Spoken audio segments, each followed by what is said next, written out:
What lead gen strategy should you use to build a profitable and successful business coaching practice? That's our conversation today on the podcast. Let's jump in.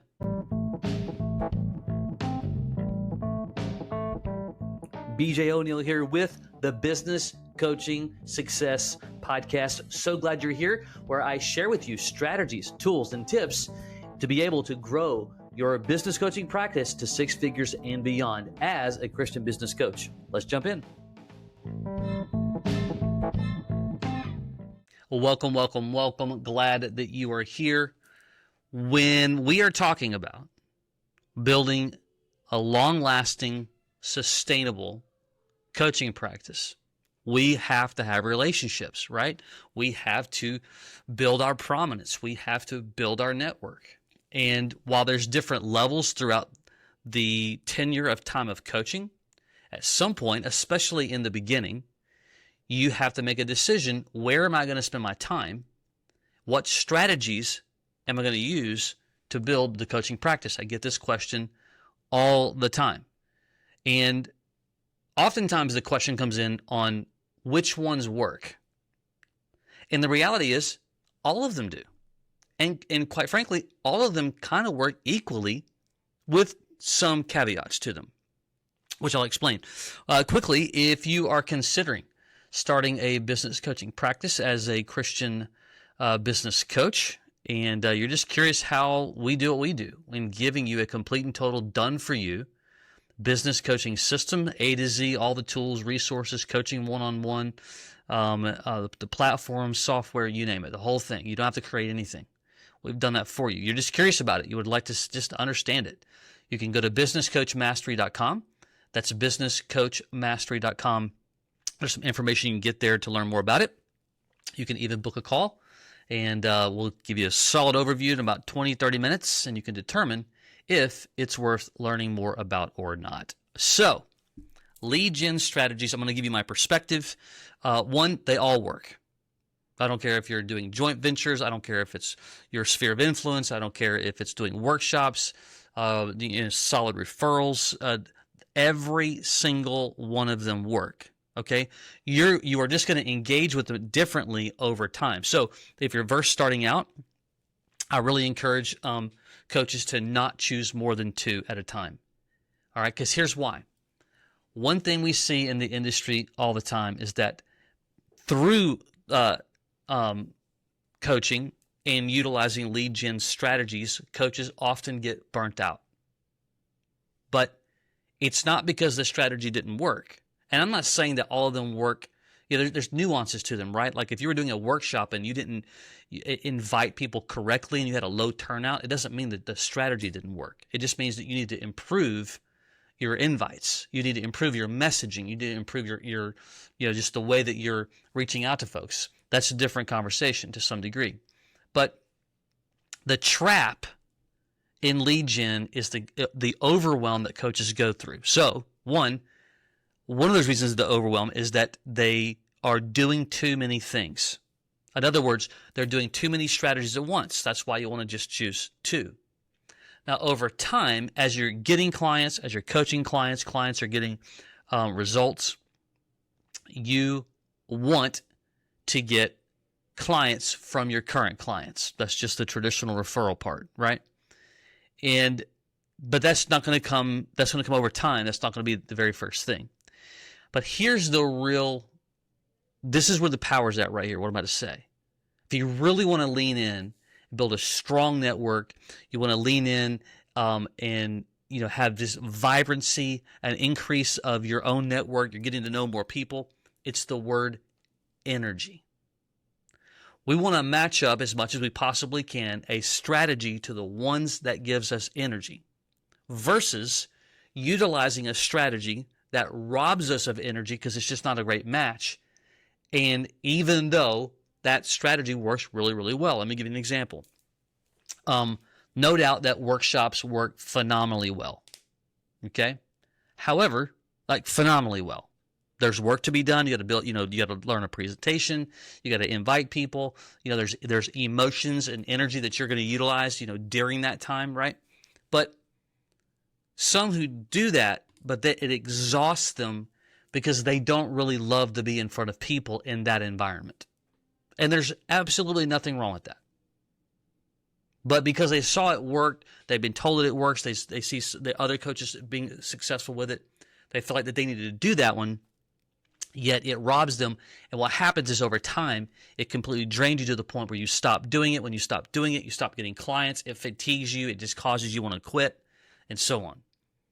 And so you got to make sure that you do whatever you're going to do. It's energy. Energy is the hidden multiplier, because the flip side is, if you loved to doing workshops, like personally, I'm a communicator, so being in front of people, being with a microphone, teaching, educating, whiteboard, PowerPoint, all that stuff. I've been doing that for years, and it gives me tons of energy. The back and forth flow of conversation, watching people get aha moments, like all of that feeds me to where if I did a 2-hour workshop, I could turn around and do another one without fail, because there's so much energy that provides. Okay? Because when you're energized, you're going to do it more. When you do it more, you're going to do it better, and you're going to do it more efficient. And as you get more efficient, you get faster. And it feels like, the whole, warm knife and butter kind of thing. It's just super smooth. And it's because you're leveraging. We talk about this term leverage on the podcast here all the time, is a way to leverage the energy to fit the strategy. Okay? Like, for instance, I'm personally not a fan of cold calling, even though cold calling works exceptionally well. Actually, cold calling is one of those things that you absolutely can rapidly accelerate the output. However, it's an energy drainer for me because I just don't enjoy it like I do other things. You may love cold calling. And we have a number of coaches on our team. They're very good and they're very gifted with picking up the phone and doing that style of communication. But for me, it's just not a match, even though it works exceptionally well, even still to this day. I know that's probably, some of you are like, oh, come on. That's surely not. Absolutely. But it's not a fit for me, period. And so that's the reason why people, they quit, because it's not even that they're not committed. They're just drained. And it's because they missed the piece about harnessing the ones that gives them energy. So I have a list here that this is not a perfect list. It's just a key, if you will, to help give you some thought about which ones that might match your gift mix and your personality style that will either leverage energy or it will rob you of your energy. Okay, so if you're a person who you love talking, you love conversation, you love the interaction with people, no doubt that going to networking events, and quite frankly, most people misunderstand networking. They think that the potential clients in the room. Maybe they are, but that's not the point of it. The point of it is to expand your network to get to know more people. Now, if you utilize a strategy like networking, you definitely want to have a plan. You don't want to just go. You want to have a strong plan. But when you're there and you're meeting people, you're hearing their story, and that just feels good, and you leave and you're smiling on your face, man, that was fun. I enjoyed meeting Tom and Susan and all this kind of stuff. Like, then you should harness that. If your personality mix is one that me talking about going to an in-person event like that gives you hives, right? It freaks you out. Like, it's just not your ball game. You go to them, but you find yourself kind of standing on the sidelines. You struggle to engage. There's nothing wrong with that. So don't try to force the whole square peg in a round hole. Find a better strategy that better matches you for your energy levels. Now, I do know people, but real quick, that they are like, I am going to do the strategies that work the best, period. But they have a personality. They're just going to follow a plan. They don't care how hard it is. They don't care how long it's going to take. They just have a grit about them that they're going to bust through a wall. And in that case, it's like, awesome. you pretty much can do any of them because you're willing to go through whatever it's going to feel like, whatever it's going to sound like, whatever it's going to be like, because you want to be successful enough so bad that you're willing just to go through it and it does not hurt you or bother you, right? But someone who maybe the networking game is like just gives you, kind of freaks you out, then potentially referrals, more of a one-on-one, in-person, conversational type thing, probably would better fit your style of personality of how you like to communicate. Again, there's outliers to this. I know a lot of people who have more of a, they're a little more shy and bashful, but they're fantastic at networking.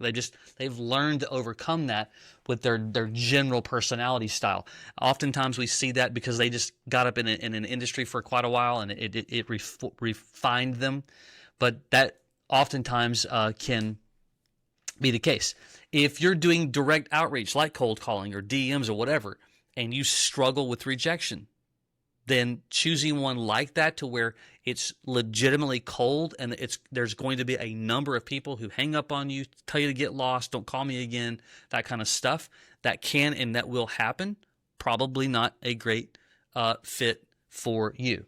If you are the personality type that being a thought leader, being a speaker, a teacher, an educator, then absolutely workshops and speaking engagements like, oftentimes the Chamber of Commerce or other, business networking events are looking for somebody to do a 5-minute, 10-minute, deal on a number of different business growth topics.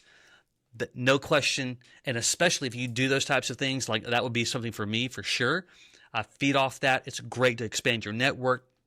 You can use social media to extend it. People that weren't even there, they get to see you, in that regard, and so on, right? If you're a gifted writer, if you communicate well through, writing, and of course we have AI today to help us even extend this even better, but no doubt that content marketing could be a strategy, utilizing LinkedIn, using Alignable and messaging people and helping them, sending emails, but building your email list and sending emails out. That's probably a really good gift mix, right? And so the bigger thing that you got to figure out is, and this is where you can absolutely, like in our software, we have an AI tool that's designed specifically for what we do in strategic work and helping people think profit first, helping them to grow their revenues and so on. We can utilize that tool to be able to say, hey, this, like if you're a DISC personality person, if you're not, I'd encourage you to check it out. It's a great, and they've got small ones that are not expensive at all. But you can literally match yourself up to say, hey, this is my DISC profile. Like, what's the top 2 preferred strategies that would be a perfect fit for my personality style, my communication style, and so on. You can even upload your profile and even go further with it, and it's going to give you some really great things to kind of think about, okay? And so the point is energy. Don't just examine the strategy because everybody said it's a great strategy and it works really well, because we're going to tell you that all the time because they do. But at the same time, if you go down a rabbit hole and do something that's very challenging for you because it's just robbing you of it, there's plenty of other strategies that work exceptionally well. Match yourself to the energy, because when you can get that energy, it's like it's not work. It's fun. It's engaging. You're meeting new people, hearing stories. Like over the last 2 decades, in doing what I do, just in because of the energy that it gives me and the people that I've met, the types of business owners that I've met, the industries I've met, I know so many things that's so simple, unique. That's a fun part of the job, if you will, because I've been inside the business. I've been on the floor of the shop. I've been, I've seen the P&Ls, what the stories after one after the other, and all that feeds energy to me. And so that's why you want to leverage energy and figure out what is my go-to area. Which one would I do regardless if I've got 3 or 4 bad days in a row where no one's engaging, it's just been a, but I'm still going to do it again because I love the energy, I'm going to continue it, versus when you've chosen one that robs you of your energy, and when you have 3 or 4 days in a row nothing's working, you want to quit. And oftentimes we see coaches quit a lot because of this part. I'm talking about the lead gen part of it. So there you go.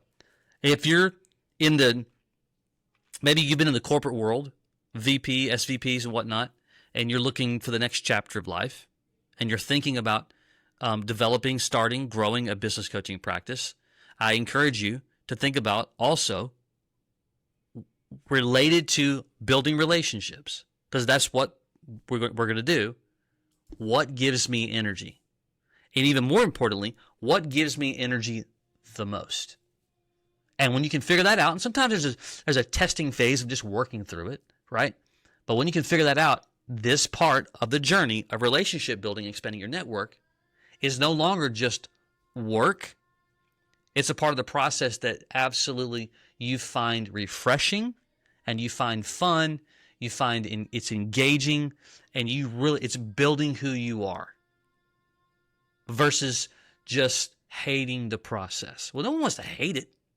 So stop choosing things that just aren't a good fit. Now, look, there is work to be done.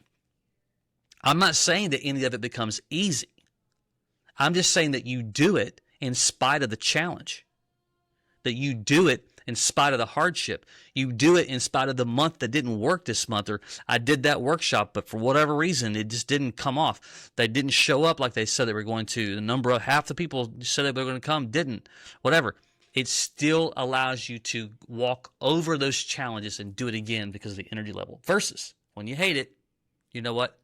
That doesn't work. I'm not doing it anymore, even though that's not true. There you go. Hope that means something to you. Hope that adds value to you. I hope that speaks to you in a manner to help you along your journey of building your business coaching business. All right? Until next time, take care.